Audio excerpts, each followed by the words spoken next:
Fondons ensemble quelque chose de supranational, dans une entité supranationale. Et ainsi, tout sera très simple et très pratique. Trait d'union. Interrogation en profondeur sur la vocation et la destinée de l'Europe. François Hollande s'est aussi inquiété à Strasbourg de la méfiance croissante des peuples vis-à-vis de l'Europe. Tant qu'il y aura la crise, il y aura une défiance de l'Europe, même si ce n'est pas l'Europe qui fabrique la crise. Trait d'union, le magazine hebdomadaire de l'Europe.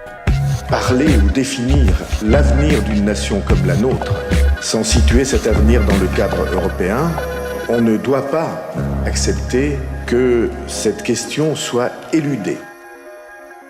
Madame Rosière, bonjour. Bonjour. Ravi de vous recevoir dans nos studios. Faut-il rappeler que vous êtes donc la députée européenne de notre région et des régions adjacentes, si je puis dire. C'est ça. Et vous êtes venue nous voir pour nous présenter, cette fois-ci, au Parlement européen, une série de métiers qui sont absolument complémentaires et nécessaires.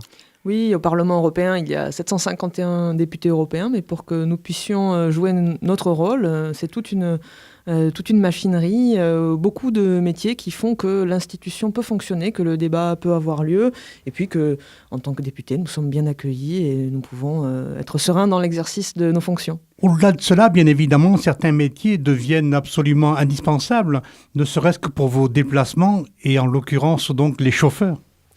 Oui, j'allais dire une armada, c'est un peu excessif, mais un certain nombre de chauffeurs sont là pour assurer les transports des députés. 751 députés, donc beaucoup de trajets, ne serait-ce qu'à l'arrivée et au départ des députés. Lorsque nous arrivons, que ce soit à Bruxelles ou à Strasbourg, effectivement, les transports sont assurés par ces chauffeurs-là, depuis la gare, depuis l'aéroport.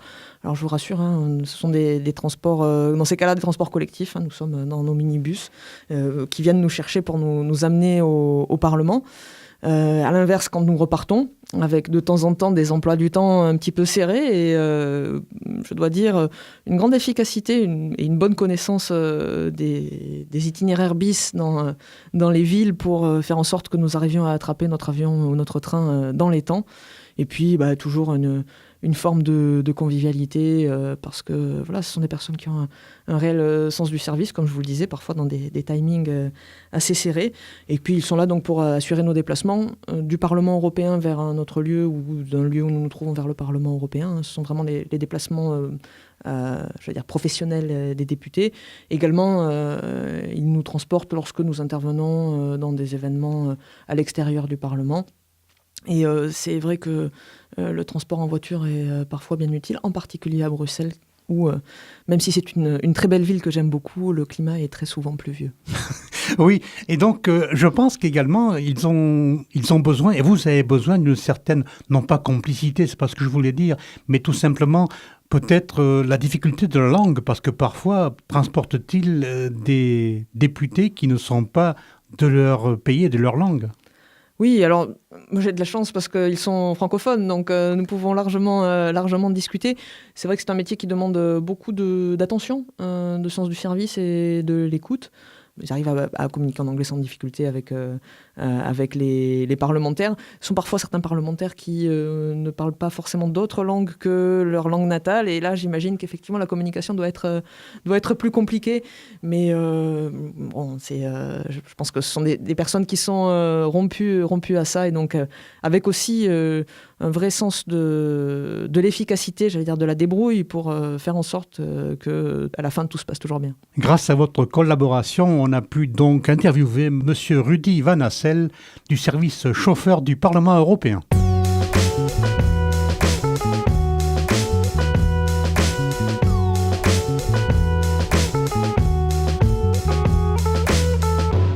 Monsieur Van Assel, bonjour.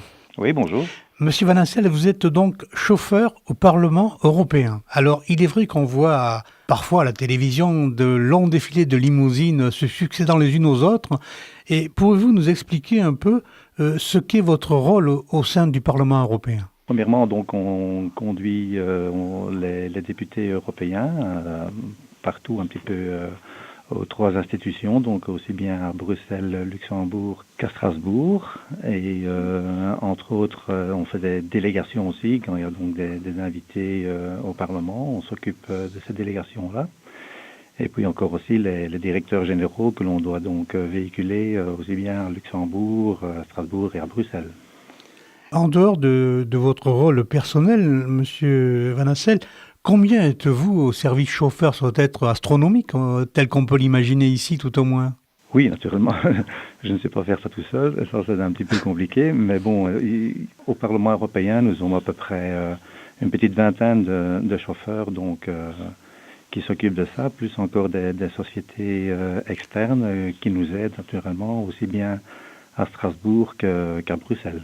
Mais justement, pour arriver à ce niveau, être un chauffeur qualifié comme vous l'êtes, vous avez suivi une formation particulière, des études spécifiques justement par rapport à cette activité au sein du Parlement, ou bien ça se fait sur concours? Comment avez-vous été recruté, si je peux me permettre? Par concours, premièrement, donc vous devez passer plusieurs examens, aussi bien écrit, oral. Et puis, on vous met donc sur une liste d'attente et on vous recrute alors petit à petit, suivant la demande. Mais ça doit être, je pense, pour l'organisation, la coordination de votre activité, ça doit être, on pourrait dire, presque ingérable, et pourtant c'est fort bien géré. Donc il y a une centralisation des demandes de la part des députés qui se fait bien longtemps à l'avance, ou ça peut être pratiquement dans l'heure qui suit ou les heures qui suivent. Il y a une programmation qui vous est donnée suffisamment à l'avance pour que vous puissiez vous préparer à cela? Non, pas toujours. Donc on essaye un maximum d'avoir les commandes, je vais dire, des députés à l'avance, mais c'est pas toujours le cas. Donc parfois en dernière minute, ils viennent au comptoir des chauffeurs et ils demandent un véhicule pour aller à tel ou tel endroit. Donc tout ça se fait bien souvent en dernière minute. Oui, il y a donc des heures de pointe et puis des heures un peu plus creuses, dirons-nous. Oui. Donc il y a des moments quand même un peu plus calmes. Bon, les heures de pointe, c'est bien souvent le matin, donc de 7h30 vers 9h. Et puis le midi encore aussi, parce que bon, il y a plusieurs qui sortent pour une raison ou pour une autre. Et puis le soir, généralement pour le retour, ça commence bien souvent vers 16-17h et ça se termine parfois jusqu'à minuit. Donc ça dépend un petit peu les activités qu'il y a au Parlement. Alors, je vais vous poser une question béotienne, parce que j'ai été, dans ma jeunesse, on va dire, chauffeur, mais à l'armée. Et la difficulté majeure était non pas de conduire, mais de patienter en attendant justement que les personnes que nous avions conduites acceptent de retourner. Est-ce que vous avez le même phénomène que ce que j'avais, à devoir attendre justement le retour de la personne que vous avez accompagnée, ou bien est-ce que vous retournez directement en attendant qu'on vous rappelle? Non, tout ça dépend un petit peu naturellement avec qui on conduit. Il y a des chauffeurs qui sont attitrés donc à des personnes bien précises. Et bon, bien souvent, on doit attendre qu'ils ont fini leur réunion pour pouvoir rentrer avec ces personnes-là. Donc parfois, ce sont des heures et des heures d'attente dans le véhicule et ce sont parfois des très très longues journées. Mais y a-t-il des trajets qui, on va dire, qui sont autorisés par le Parlement et d'autres qui seront un peu optionnels, dirons-nous?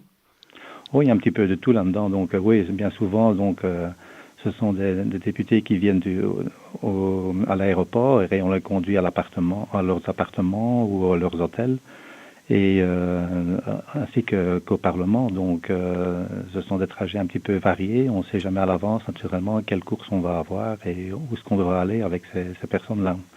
Compte tenu de la diversité des langues qui sont parlées par les personnes que vous transportez, vous devez bien évidemment, je suppose, avoir quand même certaines connaissances un peu dans toutes les langues depuis le début de votre activité au sein du Parlement. Oui, bien sûr, on essaye toujours d'avoir une notion des trois langues donc officielles du Parlement, que ce soit le français, l'allemand ou l'anglais. Et bon, c'est vrai que tous les chauffeurs ne parlent pas ces trois langues-là. Et bon, si on arrive à véhiculer une personne qui ne parle pas l'anglais ou une autre langue, donc on essaye de contacter un petit peu par signe, des choses comme ça. Donc, mais en général, il n'y a pas de problème. On essaye de contenter les députés. Est-ce que vous avez l'obligation ou un intérêt majeur à apprendre des langues que vous ne connaîtriez pas, justement, même si ce sont que quelques mots qui vous permettent de communiquer avec les gens que vous véhiculez, oui? Non, ça nous ne sommes pas obligés. Disons que quand on fait les interviews, on essaye d'avoir quand même un minimum 2 langues, si pas 3. et donc d'au moins 2 langues officielles du Parlement. Donc, en général, non, on ne fait pas des formations de langue. Il est toujours possible d'en faire, ça oui, mais c'est pas une obligation. Justement, vous qui êtes donc sur nos documentations stipulées comme chauffeur, vous n'êtes que chauffeur ou bien est-ce que vous organisez également, vous avez une partie administrative? Parce que je suppose que vous devez rendre des comptes sur les trajets que vous avez effectués, soit être quand même pas mal de paperasse, non? Oui, tout à fait. Donc, on doit toujours justifier naturellement quand nous partons en mission à l'étranger ou même en Belgique également. Donc, il y a toute une série de documents à fournir et de preuves qu'on a bien effectué cette mission. Et est-ce que vous avez, en liaison avec votre métier, parce que quand même on pense toujours, malheureusement, on va dire, au risque d'attentat, une formation spécifique pour transporter des personnes en toute sécurité? On essaye naturellement qu'ils soient en sécurité totale, mais dont le risque zéro n'existe pas, bien sûr. Donc, on fait bien attention, mais nous suivons également des formations pour ça, oui, mais je trouve pas assez souvent. Que vous demande-t-on comme vraiment qualité première? Est-ce qu'on vous demande surtout d'être disponible, polyglotte, ou la ponctualité et la rigueur, ce sont les principales qualités qui vous sont requises pour pouvoir exercer ce métier? Oui, donc il y a un petit peu de tout ça, naturellement, qu'on demande à un chauffeur et surtout la discrétion aussi, d'ailleurs. Ça, c'est très important pour nous aussi. Alors, en parlant de discrétion, on ne va pas être indiscret, rassurez-vous, mais pourriez-vous nous indiquer, si vous le voulez bien, évidemment, quel serait votre meilleur souvenir? Ça s'est passé au début de l'année 2000, donc au traité de Nice. On a passé quelques jours là-bas, au traité de Nice, et c'était pas mal du tout. Même si on avait beaucoup de travail, c'était une mission qui m'a beaucoup plu à ce moment-là. Eh bien, c'est sur ce ton un peu, on va dire, prime sautier, on va dire, hors métier, que nous allons nous quitter, Monsieur Van Assel, en vous remerciant surtout de nous avoir vraiment expliqué ce qu'était le métier de chauffeur au Parlement européen. Je vous remercie et à très bientôt peut-être. Fondons ensemble quelque chose de supranational, dans une entité supranationale. Et ainsi, tout sera très simple et très pratique. Trait d'union. Interrogation en profondeur sur la vocation et la destinée de l'Europe. François Hollande s'est aussi inquiété à Strasbourg de la méfiance croissante des peuples vis-à-vis de l'Europe. Tant qu'il y aura la crise, il y aura une défiance de l'Europe, même si ce n'est pas l'Europe qui fabrique la crise. Trait d'union, le magazine hebdomadaire de l'Europe. Parler ou définir l'avenir d'une nation comme la nôtre, sans situer cet avenir dans le cadre européen, on ne doit pas accepter que cette question soit éludée.